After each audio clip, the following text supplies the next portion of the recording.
ایک دفعہ حضرت علی رضی اللہ تعالی عنہ کوفہ کی مسجد میں بیٹھے ہوئے تھے۔ ایک شخص حضرت علی رضی اللہ تعالی عنہ کی بارگاہ میں پیش ہوا۔ اس نے کہا، یا علی، میں ملک شام سے آیا ہوں، میرے ذہن میں بہت سے سوالات آ رہے ہیں۔ آج مجھے علم ہوا کہ آپ یہاں موجود ہیں۔ میں ان سوالات کے درست جوابات معلوم کرنے کے لیے آپ رضی اللہ تعالی عنہ کے پاس آیا ہوں۔ حضرت علی نے فرمایا، پوچھو، کیا پوچھنا چاہتے ہو؟ اس شخص نے بڑے احترام سے کہا، مولا علی، مجھے یہ بتائیں کہ اللہ تعالیٰ کے پیغمبر حضرت نوح علیہ السلام کا اصل نام کیا ہے؟ جو کشتی حضرت نوح علیہ السلام نے تیار کی، اس کی لمبائی، چوڑائی اور اونچائی کیا تھی؟ حضرت علی رضی اللہ تعالیٰ عنہ نے فرمایا، اے اللہ کے بندے، حضرت نوح علیہ السلام کا اصل نام سکن تھا۔ حضرت نوح علیہ السلام کو نوح اس لیے کہا جاتا ہے کہ انہوں نے 900 سال تک اپنی قوم کے لیے آنسو بہائے۔ حضرت نوح علیہ السلام کی کشتی کی لمبائی 800 ہاتھ، چوڑائی 500 ہاتھ اور زمین سے اس کی اونچائی 80 ہاتھ تھی۔ اس شخص نے پوچھا، مولا علی، اللہ تعالیٰ نے سب سے پہلے کس کو پیدا کیا ہے؟ حضرت علی نے جواب دیا کہ اللہ تعالیٰ نے سب سے پہلے نور کو پیدا کیا۔ بندے نے پوچھا، شیر خدا، جب اللہ تعالیٰ نے حضرت آدم علیہ السلام اور اماں حوا کو جنت سے نکال دیا تھا تو یہ کتنے سال تک روتے رہے؟ حضرت علی رضی اللہ تعالیٰ عنہ نے جواب دیا، جب اللہ تعالیٰ نے حضرت آدم علیہ السلام کو جنت سے نکال دیا تو حضرت آدم علیہ السلام 100 سال تک رو رو کر اللہ تعالیٰ سے اپنی غلطی کی معافی مانگتے رہے۔ اس شخص نے سوال کیا، اے علی، والدین کی وراثت میں مرد کے 2 حصے اور عورتوں کا 1 حصہ کیوں رکھا گیا ہے، جبکہ دین اسلام تو مساوات کا حکم دیتا ہے؟ آپ رضی اللہ تعالیٰ عنہ نے جواب دیا کہ جب جنت سے گندم کے 3 دانے توڑے تھے، حضرت اماں حوا نے خود 1 دانہ رکھا اور حضرت آدم علیہ السلام کو 2 دانے دیے تھے۔ چونکہ وہ ہمارے جد ہیں، اسی نسبت سے وراثت میں لڑکے کے 2 حصے اور عورت کو 1 حصہ مقرر کر دیا گیا۔ جب تک یہ دنیا رہے گی یہ عمل جاری رہے گا۔ اس بندے نے اگلا سوال کیا، مولا علی، جنات کا باپ کون ہے؟ اللہ تعالیٰ نے جنات پر کون سے پیغمبر کو مابعوث فرمایا؟ حضرت علی رضی اللہ تعالیٰ عنہ نے فرمایا کہ جس جن سے جنوں کی نسل شروع ہوئی تھی اس کا نام شمان ہے، جس کو اللہ تعالیٰ نے آگ کی چنگاری سے پیدا کیا تھا۔ اللہ تعالیٰ نے حضرت یوسف علیہ السلام کو جنات کا پیغمبر بنا کر بھیجا، جنہوں نے جنات کو اللہ تعالیٰ کی عبادت کرنے کا حکم دیا، لیکن جنات نے اس پیغمبر کو شہید کر دیا تھا۔ اس بندے نے اگلا سوال یہ کیا، حضرت علی رضی اللہ تعالیٰ عنہ، بیل اپنا سر آسمان کی طرف کیوں نہیں اٹھاتا؟ کیا اس سے سر آسمان کی طرف اٹھایا نہیں جاتا؟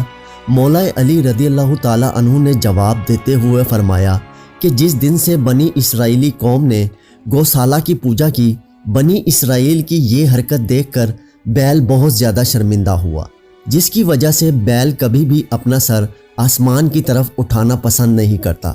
گوسالہ ایک سنہری رنگ کا بیل تھا جس کو سامری جادوگر نے حضرت موسیٰ علیہ السلام کے دور میں اپنے جادو سے بولنے کی طاقت دی۔ حضرت موسیٰ علیہ السلام کی غیر موجودگی میں سامری جادوگر نے بنی اسرائیل کے لوگوں سے اس کی پوجا کروائی تھی۔ مسجد میں بیٹھے سب لوگ حضرت علی رضی اللہ تعالیٰ عنہ کی قابلیت پر خوش ہو رہے تھے۔ سوال کرنے والے نے سوال کیا کہ مد و جر کیا ہے؟ حضرت علی رضی اللہ تعالیٰ عنہ نے اس کے سوال کا جواب دیتے ہوئے فرمایا، سمندروں پر ایک فرشتے کی ڈیوٹی لگائی ہے۔ جب وہ سمندر میں اپنا پاؤں ڈالتا ہے تو مد پیدا ہوتا ہے۔ جب وہ فرشتہ سمندر کے پانی سے اپنا پاؤں باہر نکالتا ہے تو جزر پیدا ہوتا ہے۔ سمندر کے پانی کو خدا کی قدرت سے کم یا زیادہ ہونے کو مد و جزر کہتے ہیں۔ اس بندے نے سوال کیا، یا علی، اللہ تعالیٰ نے آسمان، زمین اور پہاڑوں کو کس چیز سے پیدا کیا ہے؟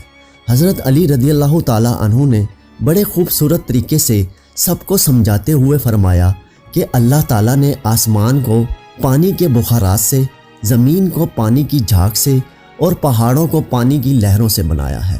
شام سے آئے ہوئے مہمان نے حضرت علی رضی اللہ تعالیٰ عنہ سے پوچھا، یا علی، کس نبی نے ایک ہی وقت میں 2 بہنوں سے شادی کر رکھی تھی؟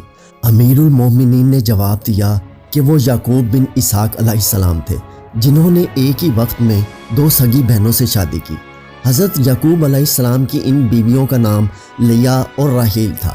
حضرت علی رضی اللہ تعالیٰ عنہ نے فرمایا اس کے بعد اللہ تعالیٰ نے 2 سگی بہنوں سے نکاح کرنا حرام قرار دیا۔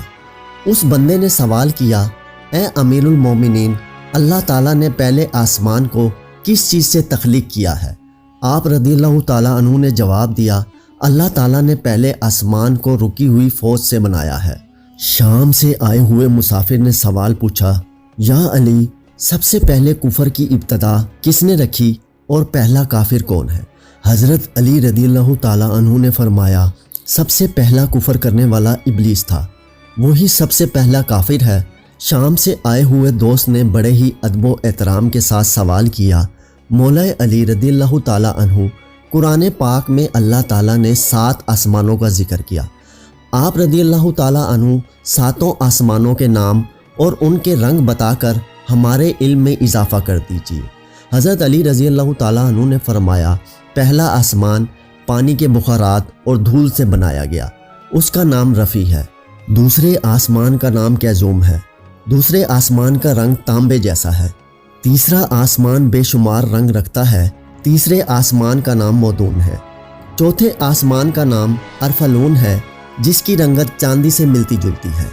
پانچویں آسمان کا نام ہیون ہے، جس کا رنگ سونے جیسا ہے۔ چھٹے آسمان کا نام عروس ہے، وہ سبز یاقوت سے بنا ہوا ہے۔ ساتویں آسمان کا نام اجما ہے، جس کا رنگ سفید موتیوں جیسا ہے۔ اس بندے نے سوال کیا، اے مولا علی، حضرت آدم علیہ السلام کا نام آدم کیوں ہے؟ حضرت آدم علیہ السلام کی عمر مبارکہ کتنی ہے؟ حضرت علی رضی اللہ تعالیٰ عنہ نے فرمایا، حضرت آدم علیہ السلام کو اللہ تعالیٰ نے زمین کی اعلیٰ ترین مٹی سے پیدا کیا ہے، اس لیے آدم علیہ السلام نام رکھا۔ حضرت آدم علیہ السلام کی عمر مبارکہ 950 سال تھی۔ اس شخص نے دوبارہ دریافت کیا، یا علی، ابلیس کا نام آسمان پر کیا تھا؟ حضرت علی رضی اللہ تعالیٰ عنہ نے جواب دیتے ہوئے کہا، آسمان میں ابلیس کو حارث کے نام سے پکارا جاتا تھا۔ شام سے آئے ہوئے آدمی نے کہا، مولا علی رضی اللہ تعالیٰ عنہ، میں آپ سے آخری سوال پوچھ کر اجازت چاہتا ہوں۔ حضرت علی نے فرمایا، پوچھو کیا پوچھنا چاہتے ہو؟ اس بندے نے پوچھا، مکہ کو ام القریٰ کیوں کہا جاتا ہے؟ حضرت علی رضی اللہ تعالیٰ عنہ نے جواب دیا، ام القریٰ کے معنی ہر ترتیب کی ماں ہے، کیونکہ زمین کی ہر چیز اس کے نیچے بچھائی گئی ہے، اس لیے شہر مکہ کو جہاں بیت اللہ شریف کہا جاتا ہے، وہیں ام القریٰ بھی کہا جاتا ہے۔